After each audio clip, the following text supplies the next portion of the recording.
How are y'all doing this time of night? It's your girl Marie. I know I should be not on Facebook Live at 10:48 p.m., but I am. And just to make a few quick statements, really. First, I want to talk about the young lady who lost her life, as well as her unborn child at a baby shower in Harlem. I was reviewing the footage of that just now, and nothing can ever, even though they captured the person who did it, nothing can ever bring back innocent life like that. And just even realizing that it happened in front of her children is like devastating. So I have made and pressed this point again and again for the last few years, that we have really got to take a stand for women and domestic violence situations, because it is so serious and severe to protect our women in our communities. It shouldn't take some devastating matter to happen in the community for people to actually take action. And in fact, I've emailed and sent countless letters to people over the last 3 years. I've been trying to convene meetings, preventative meetings on women and abuse. I've also emailed state legislators from the Senate to the Assembly. I'm just like when can we get to the proactive part instead of being reactive? When can we get to the preventative measures? And even dealing with court, you got backward stuff happening in court to people in domestic violence relationships. In fact, they don't even talk about the domestic violence situations in court, and they are further victimizing the victims in court. Women dealing with domestic violence situations are paying the price for being in the domestic violence situation as though it's their fault. And children, innocent children, are dealing with it. So, I'm just tired of preaching about it. I really want to see some action, some preventative measures, some legislation, and some judges and people of the community who actually get it and care. So, that's really what I want to say tonight.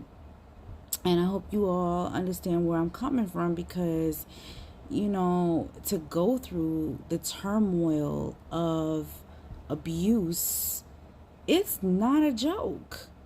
And women especially, because it affects women disproportionately than any other. And I'm not saying that it doesn't happen to men and all kind of other people, but because it affects women disproportionately, for one thing, women are very sensitive, and many women are you're confused when someone is supposed to love and protect you, and then they're abusive to you. It's really a scary situation to be in. So I don't think people should consistently turn a blind eye or take it lightly like they do.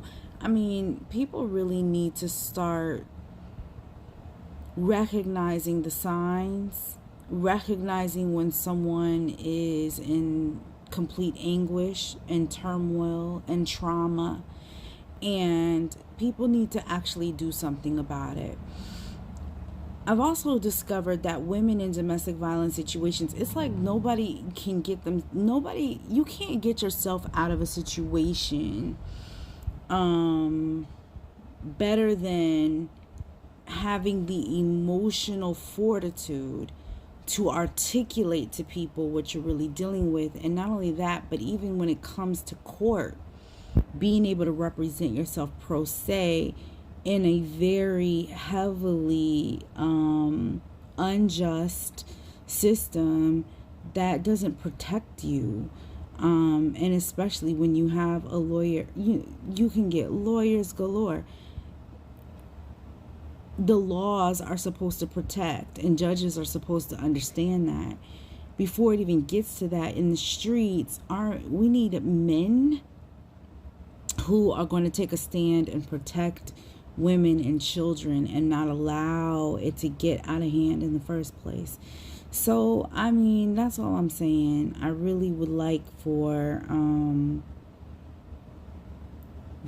just kind of like, as I'm doing this video and as I'm talking about this, the anger inside from having sounded this alarm for over 4 years and people just not showing up to the meetings, the community board Manhattan Community Board 10 not implementing a women's issues committee like I kept trying to do all those years.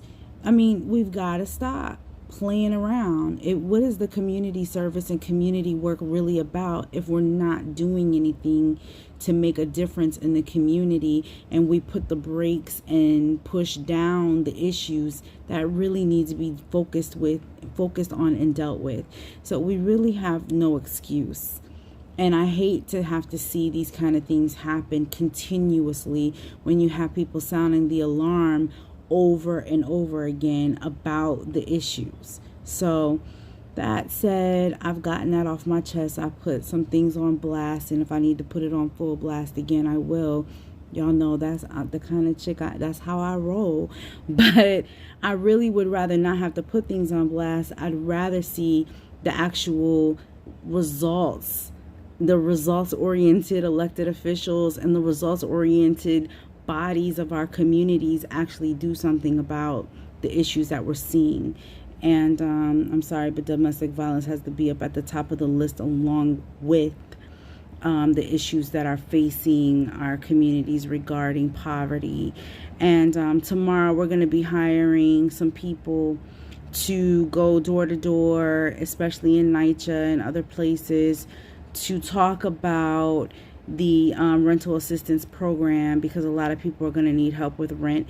And when you talk about displacement, that's a big issue. But again, the resources have to be there for women to be just self-sustaining and on their own and being able, because when you are dependent on someone for your well-being that is being abusive, your life is in jeopardy every single day. And when you're a child in that situation, it's even worse. So yeah, we got a lot of things to change, people, but I'd rather be proactive than reactive. So let's get on it. All right, thank y'all. Peace and blessings. Good night, Russell. Good night, Philip, Daryl, Ralph, Rosetta, and everybody else that's on here peeping this out. But just understand that we got work to do. All right, let's roll up our sleeves and do what we got to do. Peace.